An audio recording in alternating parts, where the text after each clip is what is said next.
Dr. Okay. Brailey, your reaction when the results came in on a Saturday morning of all things? Absolutely, just a wonderful day. Means so much for so many different reasons. To know that the hard work that we put in, just the, three times they say it's the charm, and so we know that this was Biden's third time. And I lost my grandmother last year. On a positive note, I can just hear her saying, wow, this day is the legacy that so many of those trailblazing women have worked for. I have a daughter that is, she is 11 years old. I know that this is inspiration for her. More than anything, it's about, we may have not shattered this glass ceiling, but we sure enough broke it. And we broke that glass in a way that so many other women, people of color, have we've been saying that we want everyone to have a fair shot, but this is the moment where we get that fair shot. And I have to say this, that while Biden did not come through that first or that second time, sometimes it's these type of moments that you need, this type of leadership.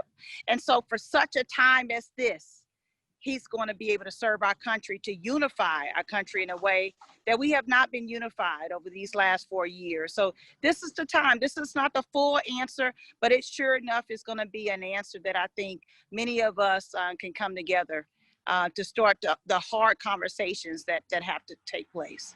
Let's keep going along that same vein. Texas obviously, stayed red. What is that challenge going to present for Texas Democrats and Texas Republicans to come together, kind of simmer down the hyper partisanship and actually get some things done? How difficult will that be, and how will you try to achieve that? Well, I think it is going to be somewhat difficult, but I will say I don't think that we can say Texas is red. I think Texas is purple. We've heard for a long time this particular year that Texas is a battleground state.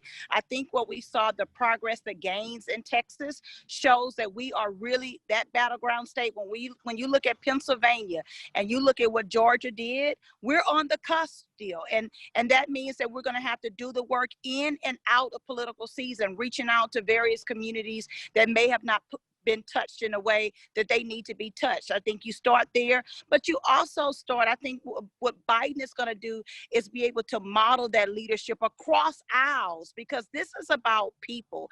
And I think that is what we will be able to do in Texas as well. It's going to be hard. I think we underestimated where some may be in terms of their ideology, their perspective on values and this current administration that we have. But we will be able to keep moving. You saw what happened in Harris County. They modeled innovation, the level of creativity and accessibility that so many voters were able to have in this election. We'll be able to model some of that around the state of Texas and around the nation, actually. So we had some gains here. Awesome. And I do have to ask you about this. Alan West, the chairman of the GOP, he put out a statement. I'm waiting to hear back on an interview from him. He's calling Democrats, I guess in some of these battleground states, he's calling them cheaters, saying that the votes were found and counted until Joe Biden was determined to have enough votes to win certain states. What's your reaction to that, as well as the president's ongoing legal challenges to these ballot counts? My reaction is that we are a land of democracy. And I think what we saw here is that process worked itself out. We have a system that was founded on moments like this to be able to provide the answer. And that's what we did.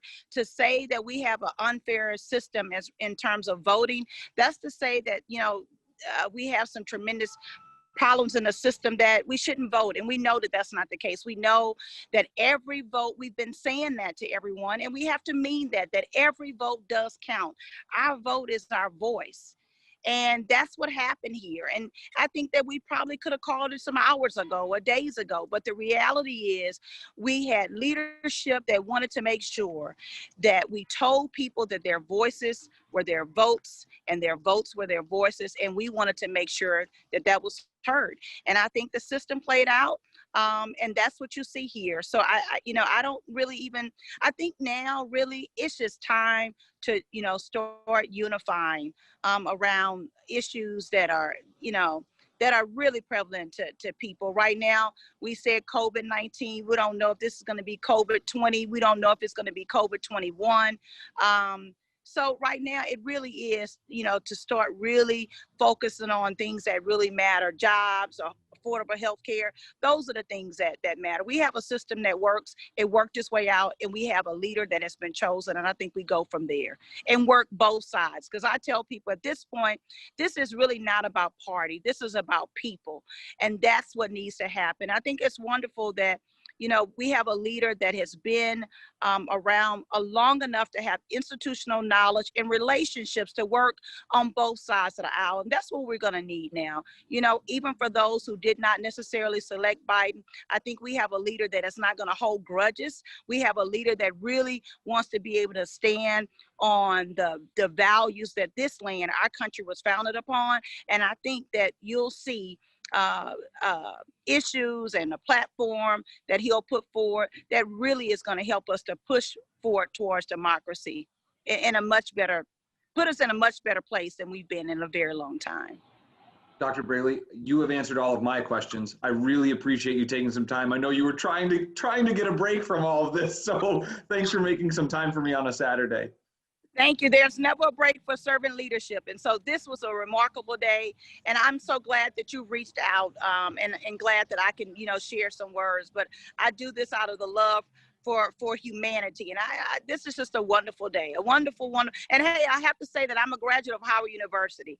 So I'm an alum of Kamala's institution. So, hey, this is a great day, great moment in history.